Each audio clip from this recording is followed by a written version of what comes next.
আমাৰ সৰ্বশিক্ষা অভিযানৰ পৰা যিসকল শিক্ষক নিয়মীয়াকৰণ হৈছিল তেওঁলোকে এটা কাৰিকৰী কাৰণত তেওঁলোকৰ যিটো এনুৱেল ইনক্ৰিমেন্ট জুলাই মাহৰ আছিলে সেই ইনক্ৰিমেন্টটো তেওঁলোকৰ বাদ পৰি গৈছিল।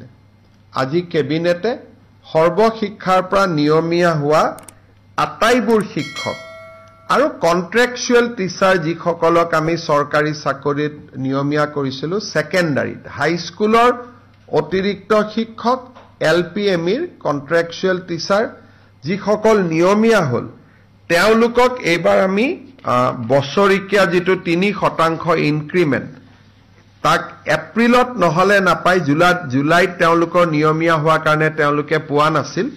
কেবিনেটে আজি বিশেষ সিদ্ধান্ত লৈ তেওঁলোকক ইনক্ৰিমেন্টটো দিবৰ বাবে সিদ্ধান্ত গ্ৰহণ কৰিছে।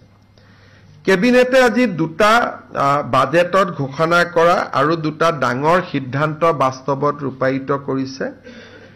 ৰাষ্ট্ৰীয় স্বাস্থ্য অভিযান আৰু সমগ্ৰ শিক্ষা অভিযান লগতে APDCL, APGCL আৰু AEGCL Assam power generation corporation, Assam power distribution company, Assam electricity grid corporation, national health mission আৰু সমগ্ৰ শিক্ষা অভিযানত ইয়াতে কাম কৰি থকা সকলো কৰ্মচাৰী আমি আপোন ঘৰ আঁচনিৰ সুবিধা দিম।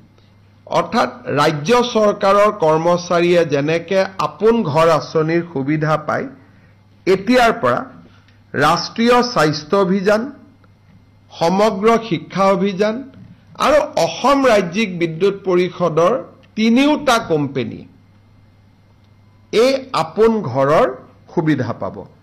অৰ্থাৎ নিজৰ ঘৰ নিৰ্মাণৰ বাবে তেওঁলোকে 30 লাখ টকা বেংকৰ পৰা উইদাউট গ্যাৰেণ্টি তেওঁলোকে লবলৈ সক্ষম হ'ব। ঠিক তেনেধৰণে এই কৰ্মচাৰীসকলক আমি আপোন বাহন আঁচনিৰ সুবিধা দিবৰ বাবে সিদ্ধান্ত লৈছো। আপোন ঘৰ আৰু আপোন বাহন ইউজুৱেলি কন্ট্ৰেকচুৱেল এমপ্লয়ী বা কৰ্পোৰেশ্যনৰ এমপ্লয়ী এই সুবিধা পোৱা নাছিল। মই ভাবো যে এই সিদ্ধান্তই ৰাষ্ট্ৰীয় স্বাস্থ্য অভিযান, সমগ্ৰ শিক্ষা অভিযানত আৰু শক্তি বিভাগৰ সৈতে জড়িত কৰ্পোৰেশ্যন কেটাৰ কৰ্মচাৰীসকলক যথেষ্ট উৎসাহ যোগাব। আপোন বাহন আঁচনি য'ত নেকি উইদাউট ইণ্টাৰেষ্ট উইদাউট গ্যাৰেণ্টি গাড়ী লোন পায়, চৰকাৰে 3% সুদ দিয়ে। আপোন ঘৰতো নতুন ঘৰ বনাব, ফ্লেট কিনিব, 30 লাখ টকাৰ লোন পায় আৰু 1% ইণ্টাৰেষ্ট চৰকাৰে দিয়ে। কিন্তু ডাঙৰ কথা যে তেওঁলোকে বেলেগ বন্ধক দিব নালাগে, দৰমহাৰ টকাখিনিৰ বিপৰীতে তেওঁলোকে লোন পায়।